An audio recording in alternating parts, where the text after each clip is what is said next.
Hello everybody and welcome to another special episode of On Brand. We're here celebrating International Women's Day by bringing together some of the best wave makers, change makers and pioneers in our industry and business who are really driving positive change when it comes to diversity, gender inclusion and just generally inclusive programs and initiatives. So we're really excited today to be joined by a very esteemed panel of guests. We're today going to be talking about what it takes to keep, grow and develop female leaders. Most companies are improving gender representation, but the picture starts to shift dramatically at senior levels with big churn and drop-off. So why is this happening and what can we do to address this through both intrapreneurship and entrepreneurship?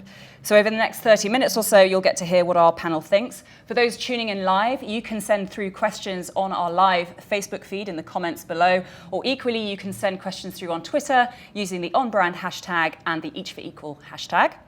I'm now going to hand over to my esteemed panel of guests to introduce themselves. Victoria. Hi, I'm Victoria Brooks, and I have started my career as a creative strategist in New York, where I worked at Ogilvy and at Fallon, and then I came over to the UK 18 years ago to work at Fallon and BBH. I then moved on to be a sustainability brand strategist, where I focus specifically on social and environmental impact. And in the last 3 years, I've been working in the leadership team of Bloom, which is a women's organization in the advertising and media sector here, and we focus really on future-proofing women's careers. So, amazing. Welcome. Thank you. My name is Strodtbeck, and I'm with the Global Growth Hub, which is a London-based consultancy in innovation and entrepreneurship. And with consultancies, it's easier just to tell you what we do.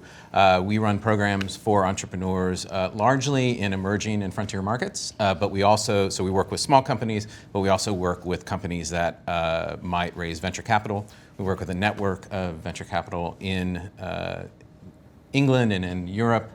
And I'm also on the board of the Global Entrepreneurship Network UK, which is a support organization for people who are advocates of entrepreneurship. And it's through that partnership that brought me to the Female Foundry in partnership with Dentsu Aegis. And last year we rolled out 4 foundries with you all, and we have 2 more scheduled in North America here in the spring. Yeah, absolutely. Brilliant. Welcome.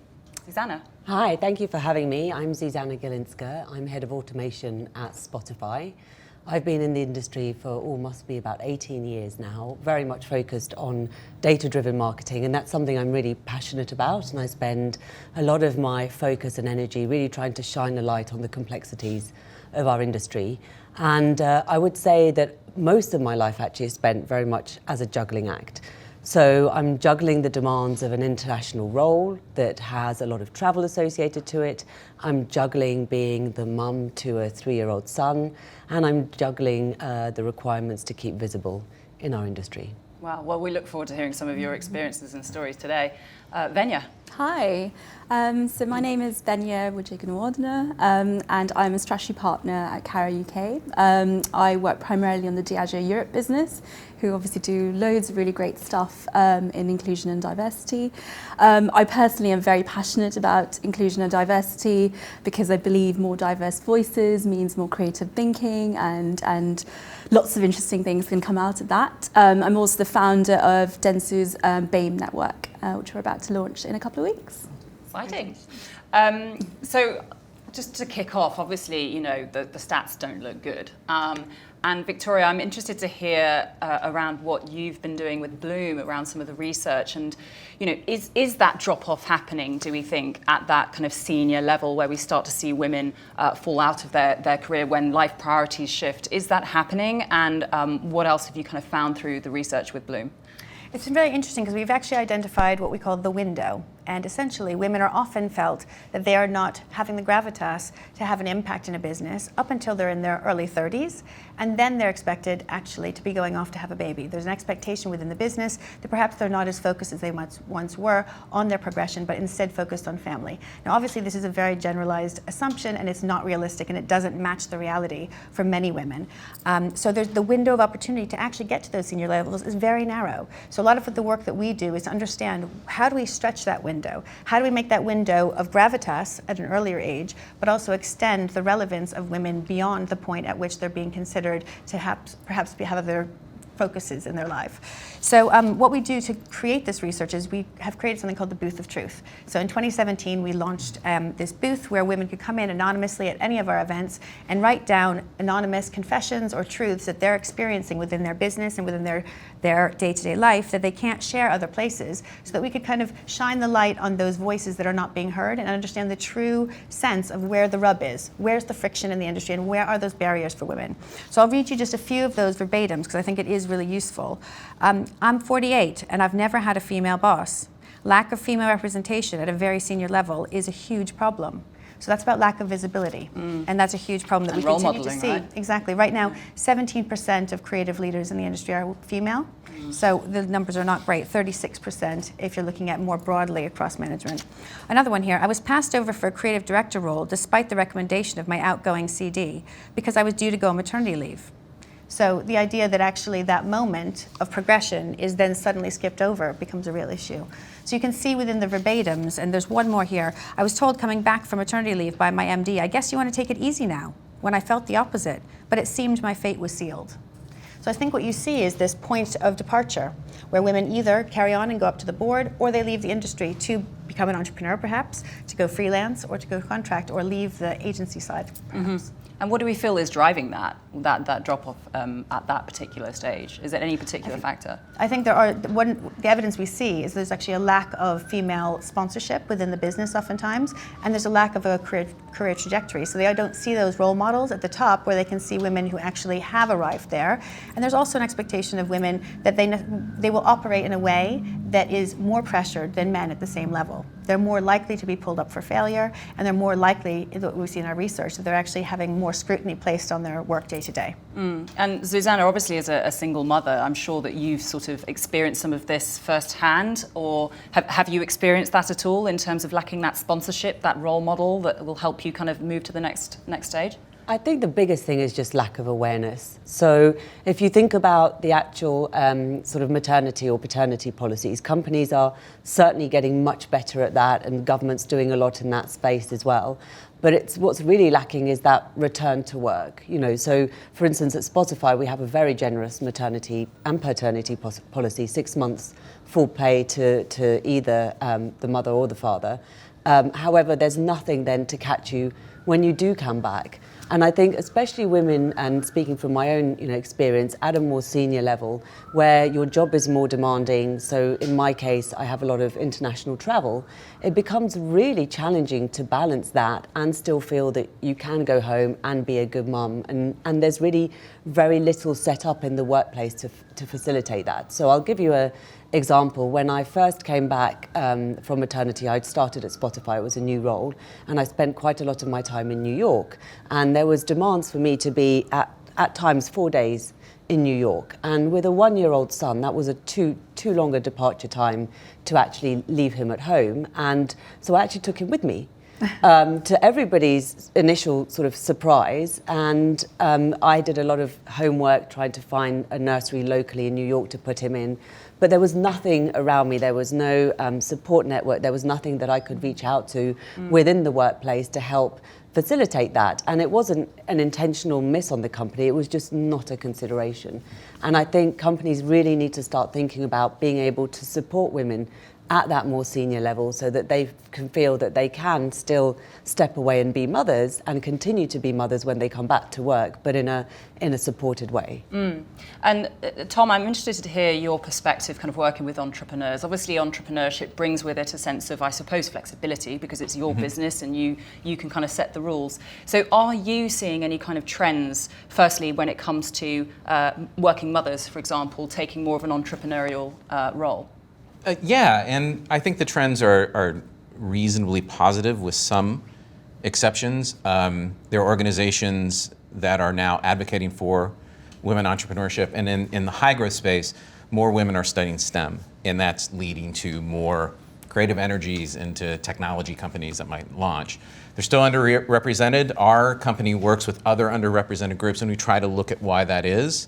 Some of it is definitely culture, and some of it is the lack of thinking there might be an opportunity to start a business. And since we work kind of all across from SMEs to high growth companies, What we like to see and what we are starting to see are more women running companies in the medium-sized space that could potentially scale and create, as you had mentioned, the kind of leadership within a community that can encourage and mentor younger women to start businesses. So there is good news and there's positive trends in the participation rate of women in entrepreneurship. Some of the negative trends have to do with funding. So women entrepreneurs raise at a lower level than their male counterparts, and it is almost 100% because of bias. There's no business reason, no technology reason. There's some great research done, and I'm going to pronounce her name wrong. I think it's Dana Kanzi, and she gave a TED Talk on this.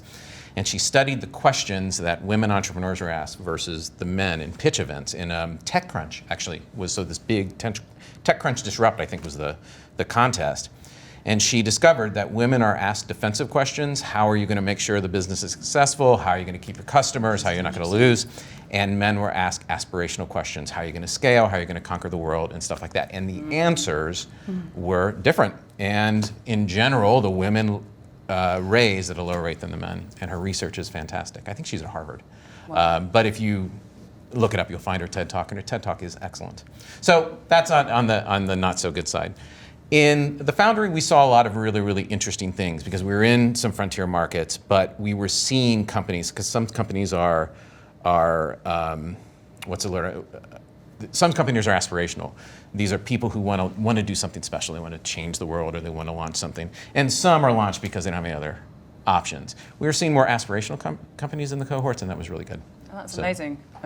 And obviously you have worked with Dentsu on this Female Foundry initiative and program, and it's been scaling nicely. I think it's launched in the US now, is that right? We'll be in Chicago in May. Amazing. Can you tell us a little bit more about the program and what it's designed to achieve? So it was based on the Hear Her Voice research. And originally the base of the research discovered that, and it's kind of an interesting part of entrepreneurship, there were a lot of women-owned SMEs that were not taking advantage of digital opportunities, either a digital stack to manage their company, digital marketing, digital marketplace, and they just weren't taking advantage of it. So it was originally designed to kind of encourage women to do that, and it was in Southeast Asia. And I think the first one was run in Singapore, it's a very real problem. I mean, and it's still a very real problem for lots of different companies. So we built on that, and we moved the conversation more to the goals of a woman founder relative, the goals that a founder would have, wouldn't necessarily be a woman, but it was obviously for the Foundry. The goals that a woman have relative to the rest of her life. Like, why did she launch this company? Does she want to be wildly rich? Does she want to put her kids through college? Does she want to buy a new house? And then we looked at what kind of company would she need to run to achieve those personal goals? And then what the gaps were and how we can move those gaps. We looked at their marketplace. We looked at their customers. It did some interesting things. We looked at their business model and really tried to give them tools in which they could take their company to the next level. These were all companies that were trading, which was interesting because some of them were already kind of moving into the business leadership in their community, and versus startups. And yeah, it was really, really fascinating. I participated in the Santiago program, and it was during the riots, and we learned a lot about Chile politics, and I learned a lot about the challenges they had there. Yeah. We'll talk about later. No, it's an amazing thing. Congratulations for everything that you guys it's great to be a part of. It really was. Yeah. And Victoria, obviously you work with a lot of women in the industry. Are you kind of seeing that trend as well in terms of women kind of moving from driving intrapreneurship to more entrepreneurship? Well, at this point of demarcation that I mentioned, this point where women go up to the board or they perhaps depart, it's interesting to see how many women are actually taking on entrepreneurship in various forms. That might be I'm simply contracting, but actually I'm taking things on my own terms. I think what you see is that women are tending to choose that path, not necessarily because they want to, but because they can't figure out within the structures that you mentioned, Zuzanna, how do you actually create a way for this new chapter of my life to work when I have children or when I'm in this next stage of my life and I have different priorities. So I think it's driven more by the fact that the structures are too rigid than necessarily by true desire to be entrepreneurs as such. But that being said, there are a lot of really successful women who have managed to turn that around into an incredibly aspirational startup, as you mentioned. Yeah. I also find, just again from personal experience, women coming back after maternity, because of that juggling act, you are so much more focused. And when you're at work, you are productive. You're there to do your job and get it done, you know, in the time that you have, because you know that has to end and you have to, you know, go home and pick up your child from nursery or from school or what have you. So I find that there is a real sort of tendency for women to look towards the entrepreneurial side because it's more sort of naturally giving to them than, to your point, the more structured regiments of work, and many industries, you know, still don't have that flexibility built into them. And at Spotify, I've obviously done a lot of work in this space, right, around kind of ensuring there is that flexibility, because, you know, otherwise you will see this hemorrhage of talent, because the incredibly robust structure that exists, I suppose, till now is starting to change, but probably not fast enough. It's definitely not evolving, and this isn't just on Spotify, but I think in general in our industry it's not evolving as quickly as it should. We do happen to have quite a young workforce, so people are at the beginning of going on, say, on to having children versus having a workforce where there are sort of parents with multiple children. And I do find that as you go higher in the company, the number of women in those positions just naturally does reduce. But I want to give actually another example. So, you know, as an industry, we host a lot of events, conferences, seminars, and a lot of them happen in the morning. Breakfast events start at 8:30. And again, if you have a child that you've got to get to school or to nursery, that's just so prohibitive. And I go often to these events, and you don't see the mums there because they just can't juggle it with, you know, with everything else they need to do. So it's just those basic things, you know, the tweaks that could be made to just allow, and it's not always just on a mum, you know, it could be the same for if a father is responsible for that. They miss out on those components because the workplace isn't set up for that. Yeah, and Venya, you're obviously a young, really successful, high-performing leader in the business. How is sort of Dentsu supporting you and making sure that they don't lose you in terms of supporting you with your development, with your networking? Is that something that, you know, Dentsu is looking at more actively? Yeah. So I've been at the business for 4.5 years, and in that time I've gone from associate director to a strategy partner, and the business has been amazing in the sense of giving me a lot of opportunity and giving me a platform from which to grow. The reality of that is actually sometimes I'm put into situations that are high pressured, uncomfortable. But the flip is that I've always felt surrounded by leaders and managers and colleagues who are willing to just take some time out of their day to support me in that. So be it going for a walk around the park with my CEO before a big pitch just to cool off, or to doing kind of training. So I'm part of the Women in Leadership training program that Dentsu run with yourself, Sabrina. And that's more formalised training and coaching, but also spending some time with some amazing women from around the business, because actually that is one of the most powerful things I've had, is having that support network of people you know who are going through a lot of the same things that you are, and just to have some people to talk to is so powerful. And what have you, I mean, obviously you work a lot with Diageo as well. What have you learned kind of working with them as well when it comes to keeping, you know, great diverse talent in their business? I mean, they do so much amazing stuff, and I think one of the big things that I've learned from them and felt inspired by them is how we can use our industry as a force for good. And I think we quite often forget how powerful our industry is in almost creating the norms and the biases that exist, and actually being really cognizant of that and being really careful about what we put out, even if it's the advertising content that we create, the way we buy our media, the way we plan our media, the partners we work with, giving opportunities to female-run businesses as an example. So they do some incredible work in this place, and I think, you know, it's great to see that, but I think what we've felt inspired as Dentsu as well is to think about, okay, what are we doing in our business to kind of really think about the responsibility we have as an industry. Yeah, and you mentioned the Women in Leadership program that we are both on, and since starting the program we had one pregnancy in the cohort of, say, 15. I think we've now got 4, 9 months later. Mm-hmm. So, I mean, it is quite a real kind of challenge, I suppose, that is something our colleagues are kind of facing. Have you learned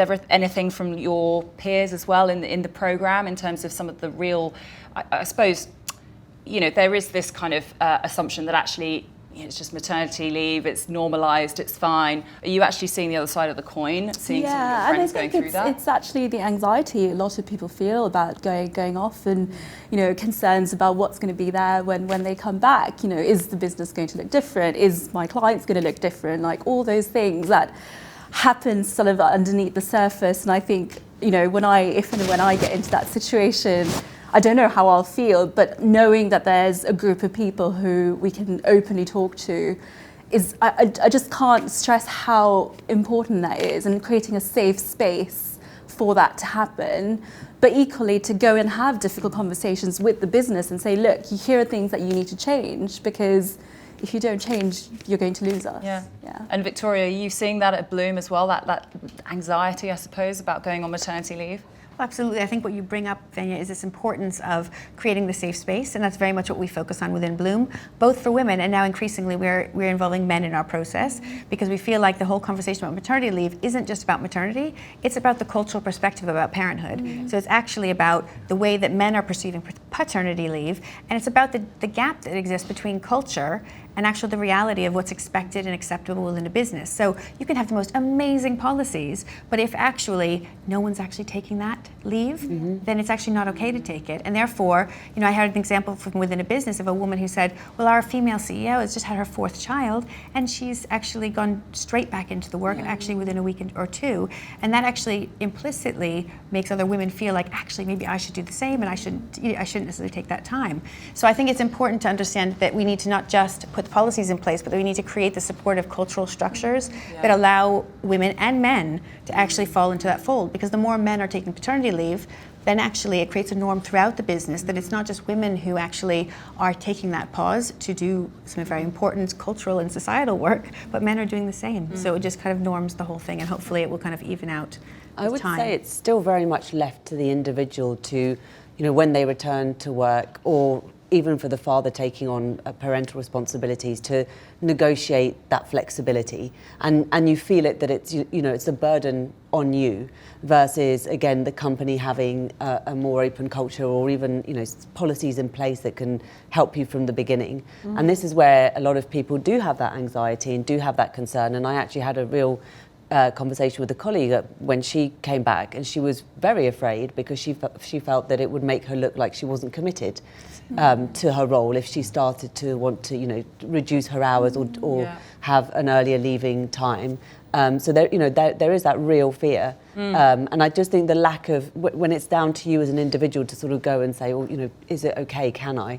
It makes that much more of a barrier, versus the company saying outright that yes, we have this policy, you can choose between these different setups. I think more of that needs to happen. Yeah, and I think there's probably some systemic issues as well, right? Especially Venya, coming from a client perspective. I know that, a brief will land on the table and they need a response by the next morning, or the next week. And that requires, usually quite antisocial hours. So, do clients kind of recognize that in terms of how they can potentially change as well, how they work with agencies? Yeah, and I think it's having an honest dialogue and saying, I think more and more we need to call out those behaviours and say, look, I can't do that because I've got kids to look after, or I can't do that. And having boundaries in place that make sure that you're not sacrificing one for the other, and getting yourself into a situation where it then becomes unsustainable and you leave. So. Yeah, absolutely.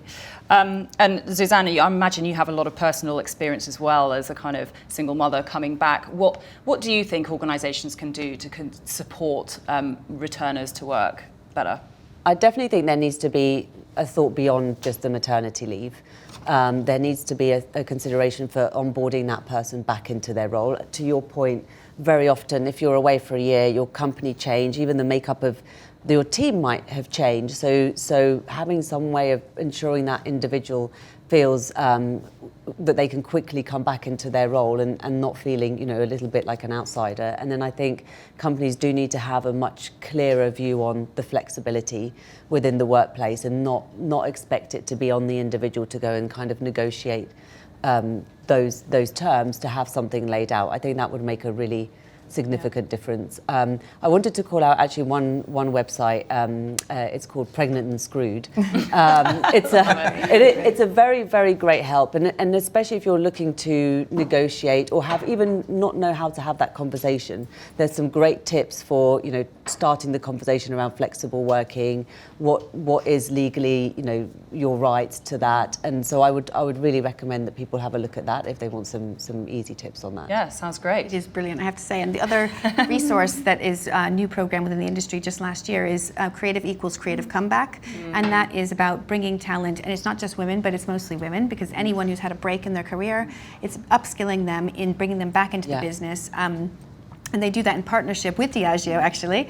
And it's very much about managing this digital skills gap, because the problem with our industry is that it moves so quickly that even a year out can mean that you actually feel kind of out of sync. And the reality of a woman coming back from maternity leave is you've lost a bit of your mojo, because you're in a completely different headspace during that year. And so the need to actually feel like you actually have the insight of what's actually happened today in the business before you get back in. But also they're given apprenticeship or kind of placements within different businesses to give them new opportunities. So it's an amazing program, and it's just kicking off for 2020 now. Brilliant, and very inclusive as well. It's great that that's kind of in partnership with men as well as just focusing on women. Yeah, absolutely. So Tom, you kind of work with a lot of female entrepreneurs, and I suppose mentorship and network of influence is incredibly important. We've talked about some of that in terms of supporting particularly those coming back from maternity leave and the importance of that network. Are you seeing that with entrepreneurs, and are you seeing any disparity, in fact, with some of the markets that you work with? Yes, and some of that is the business culture of the market, and it's not necessarily a gender issue. So in, say, North America, and I think in the UK as well, there is a recognition that mentoring is important, and you get greater levels of participation as mentors. People want to do it, they understand what's expected of them, and because there's increasing numbers of women entrepreneurs, you're seeing an increasing number of women mentors. So that's all good. In other markets, it's not so much, and we ran into this in Latin America. Mentors, there was it was thought of as being transactional. And we kind of knew that going in. We've seen that in other markets too. We work in the Middle East a lot, and in the concept of mentors, that kind of play it forward, is that the right term? Or play it forward kind of thing. It's just not quite there. It's not a concept that's quite sunk in yet. So we found a little bit of a challenge to find mentors in those two markets. The mentors we found were excellent. The mentors in Santiago were great. The other thing is that in markets like here, you do see a lot of advocacy groups. So your organization, there's an organization I know called Blooming Founders. It's kind of over in the Shoreditch area. That's a really good support organization for young women technology companies. In Santiago, Mexico, not so much. And what happened in Santiago, which was really interesting. So obviously we were there during the riots, and we were literally in between two riot streets, and I ended up calling them, it was the late lunch riot and the early evening riot. And the rioters were so polite because they'd send out, we're going to be on the street at 4. So if you want to get home, head out around 3:30 because we're going to be heading up this way. And they'd set up and they'd have these clashes, and then they'd disperse and they'd go onto the other street. And so that was the backdrop of the Foundry, and these women, like I said, a lot of them were very aspirational. They had visions for the company that they thought they would grow, and they came to us, and we tried to help them do that.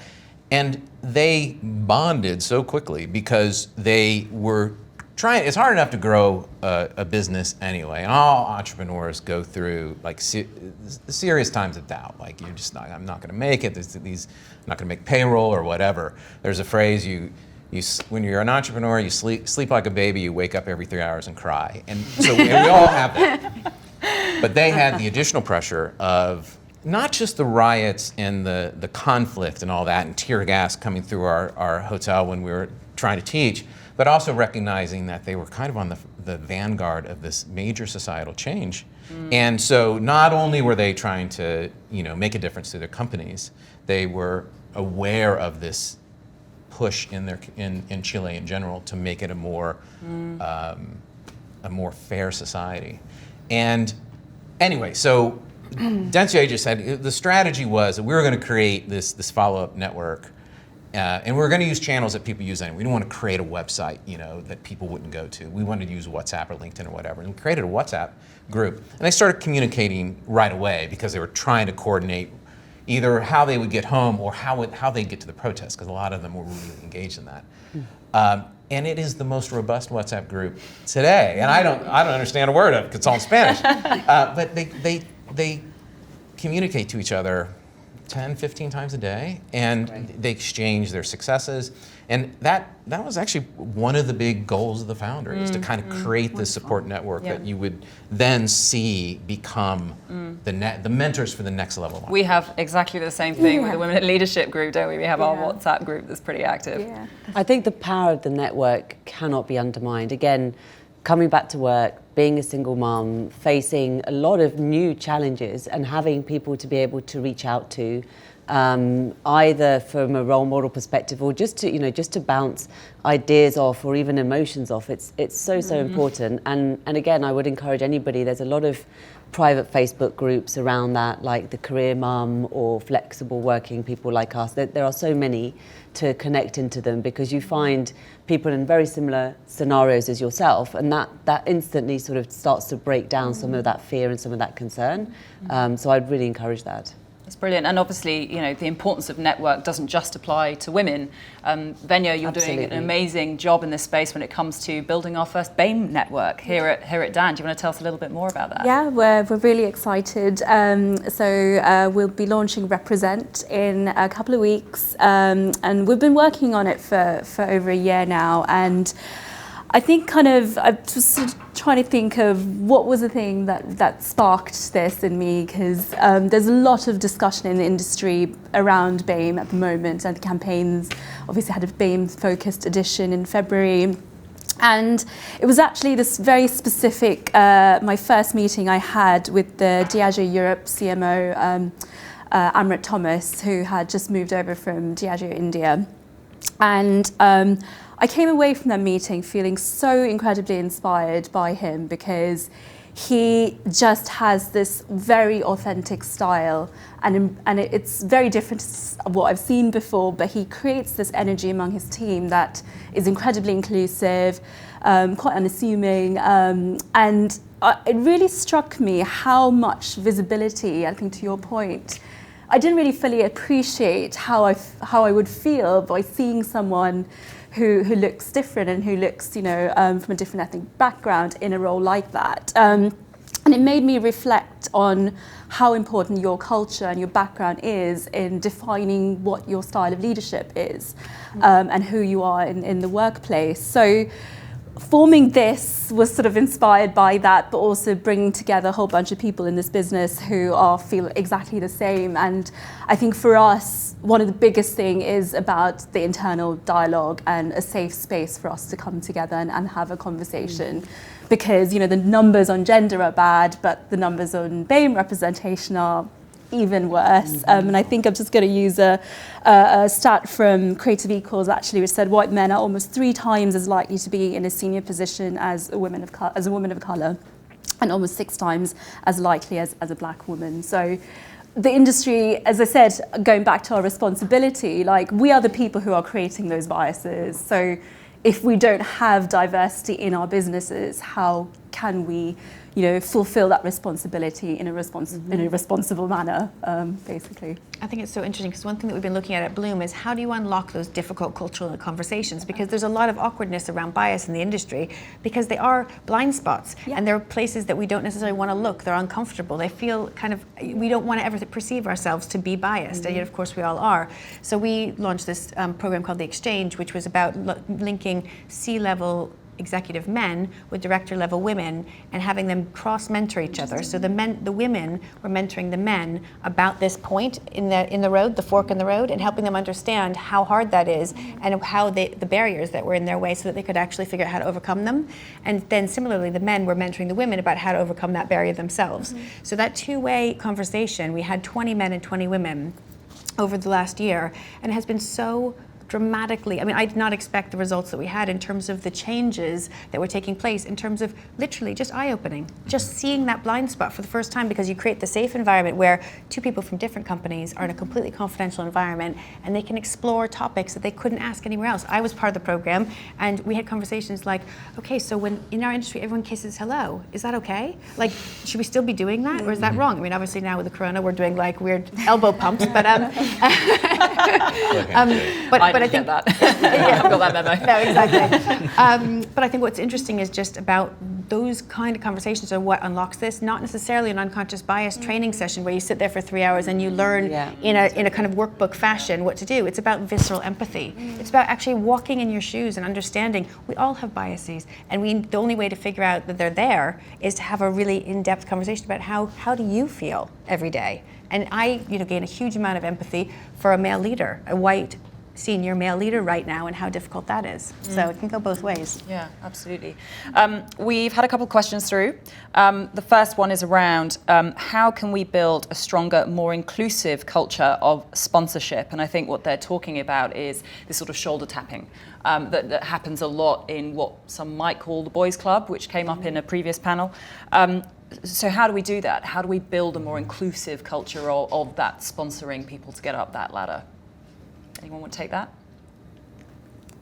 I can say this, and this is coming from the entrepreneurship, and I'd be curious if I'm wrong in the corporate sector. When I work in some markets, there is a little bit lack of understanding on the sponsored side on what to do. So like when I've had mentors, and I've had mentors who are men and women, I would go to them, to the point that I was probably annoying, because I felt like there was something I was trying to do, they could help me, and I would do it.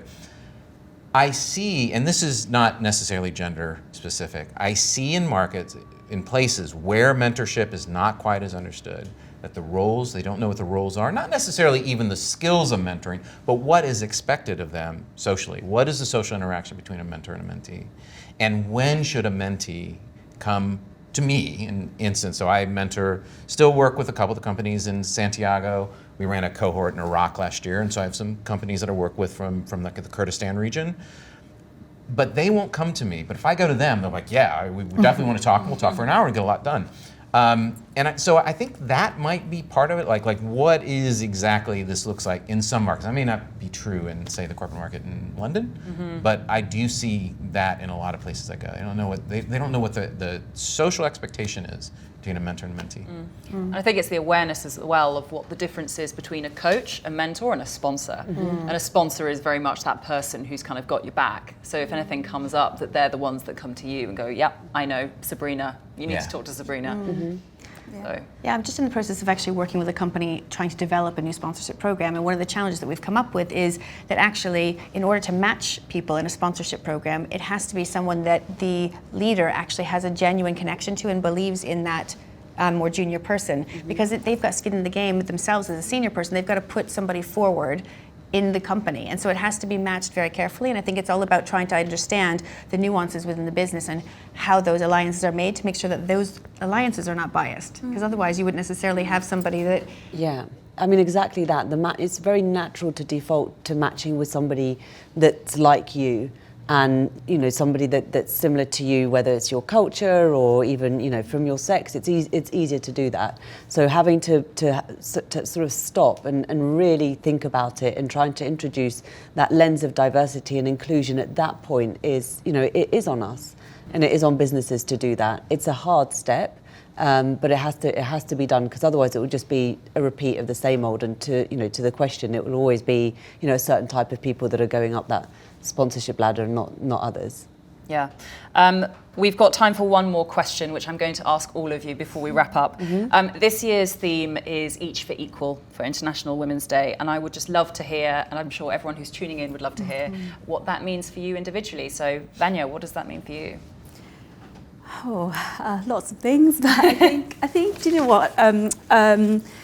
I've really felt the power of cheerleading personally, because I have a wonderful set of cheerleaders who have really helped me get through quite a grueling kind of 6 months that I've had from a work perspective. So I think I want to be a cheerleader for lots of people and pay it forward as much as I can. Fab. And for me, it's not just thinking of yourself as that individual, but it's sort of that collective of individuals and using the power of the network and taking small steps with the networks that you have to build that awareness and build that, that movement forward. So, again, in the world in which we work, we believe entrepreneurship has the power to do an awful lot of good, right? It has the power to fix environmental problems, make people healthier, give them healthier food. When it works well, it really does have a lot of benefits for not just society, but also for the people.